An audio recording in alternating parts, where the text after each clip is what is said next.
एभिक्सन प्लानखौ बानायनानै दोनखाबाय। बेनि आखलखौ बर' समाजनिफ्राय फोजोबनांसिगोन। सैमाफोर बादि मालिक गैयै न'फोराव थांनानै थाहैयो आरो जेब्ला मालिकआ फैयो मालिकखौ उल्था सोंख्राव। थांनाय साननैसो सिगां जितु सिखना जोहोलाव नेसनेल पार्क चिरां जिल्लानि सिङाव थानाय रुनिकान्ता फरेस्ट रेन्जनि ओनसोलाव थानाय आन्दाराव थानाय जितु सिखना जोहोलाव नेसनेल पार्कआव माखासे बर' रायजोफोरा हादान सिफायनानै थाहैनाय।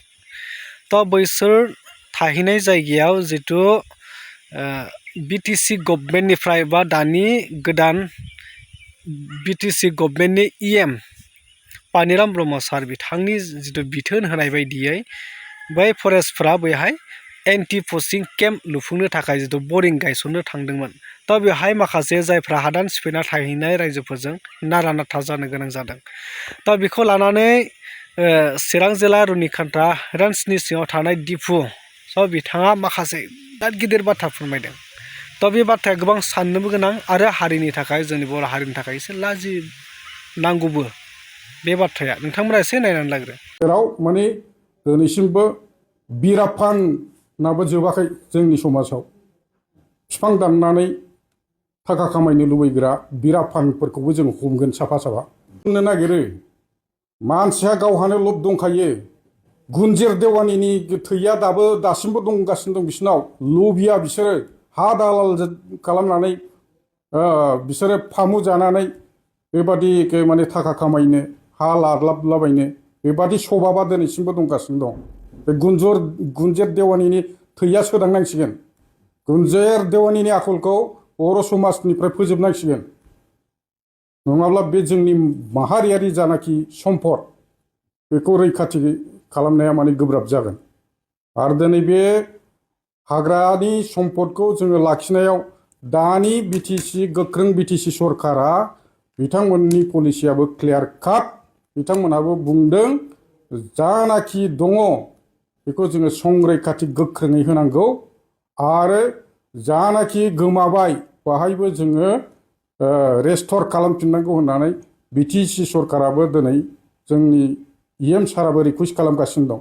दिनै बिथांनि हांख्रायनाय बिटिसिनि बे क्लियार काट पलिसिखौ रायजो राजाफ्रा मोजाङै बुजिनाया मोजां। बिगोमा गैयै न'आव हाबैनानै सैमाया जेब्ला बिगुमाया गावनि न'आव थाङो होमब्ला बै सैमाफ्रासो आसोल बिगुमाखौसो सोंख्रावलाबायदों। बेबादि दिनैनि बे थासारिया। दा जों बे थासारिखौ जोङो फोजोबनांगौ। जोङो गोख्रों राहा लागोन थाबैनो। बिनि थाखाय जोङो गासिबो फुल फ्लेजेड माने प्लानिंखौ जों एभिक्सन प्लानखौ बानायनानै दोनखाबाय। थारैनो नोंथांमोना जाय दिफुआ बुंदों बेखौ बुजिखाबाय। बिथाङा जायफोरा हादान सिफायनानै थाहैनाय बेसोरखौ सैमाफोर बायदि सोंख्रावग्रा होसिख्रावग्रा बायदि गुबुन गुबुन सोदोबजों जायफोरखौ बाहायनाङा बेफोरबायदि बाहायनानै बिथाङा बुंदों। हाग्राखौ रैखा खालामनाय बिफां लाइफां रैखा खालामनाया साफ्रोमबो सुबुं माहारिनिनो बिबान। बे बिबानखौ जों साफ्रोमबो मावफुंनांगौ। नाथाय बेफोरबायदि बिबान दं हाग्राखौ रैखा खालामनांगौ होननानै जुदि गावनि हारिनि गेजेरावनो जायफोरबायदि बाथ्राखौ बुजायनो नागारै मोजां बुंनो नागारै बिसोरखौ बुजायनानै मोजां बिथोन होनो नागारै गाज्रि गाज्रि सोदोब रायनानै हारिनि गेजेरावनो दुखु मोनलायहोनाय रायजो राजाफोरनि गेजेराव दुखु मोनलायहोनाय सैमा अमाजों रुजुनाय बे बाथ्राखौ एसे गनायजाथावै बायदि मोनदों।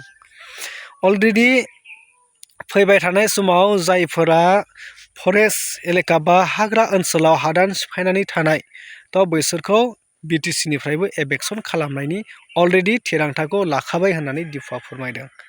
बेखौ दानि बिटिसि गभर्नमेन्टनि EM पानिराम ब्रह्म जाय फरेस्ट डिपार्टमेन्टनि EM बिथांजों रायज्लायलायनासो बै खामानिखौ जितु थांनाय साननैसो सिगां सिखना जोहोलाव नेसनेल पार्कआव जितु बरिं जावहैनाय थासारि जानाय बिथांमोननि बिथोन बा बिथांमोनजों सावरायलायनासो बे खामानिखौ मावनाय जादों। आरो फैबाय थानाय समाव एभेक्सनखौबो बे बिटिसि गभर्नमेन्टजोंनो रायज्लायनानै खालामनाय जागोन होननानै बिथाङा फोरमायदों। नाथाय बेसो दुखुनांथाव जाय गावनि हारिखौनो बेफोरबायदि सैमा अमा जिब जुनारजों रुजुनानै मोजां बुंनो नागारै मोजां बुरखायनो नागारै गाज्रि गाज्रि सोदोब रायनानै हारिखौ दुखु मोनहोनाय हारिखौ लाजि फोनांनाय गावनि हारिखौनो नार्भास खालामनाय बे एसे गाज्रि बायदि नुहुरदों आरो थ' आं बिनि सायाव बांद्राय बाथ्रा बुङा नोंथांमोना मा फोरमायनो सानो मा बुजिनो मोनखो नोंथांमोना बिनि सायाव कमेन्ट सेक्सनाव थांनानै कमेन्ट खालामना फोरमायहरदो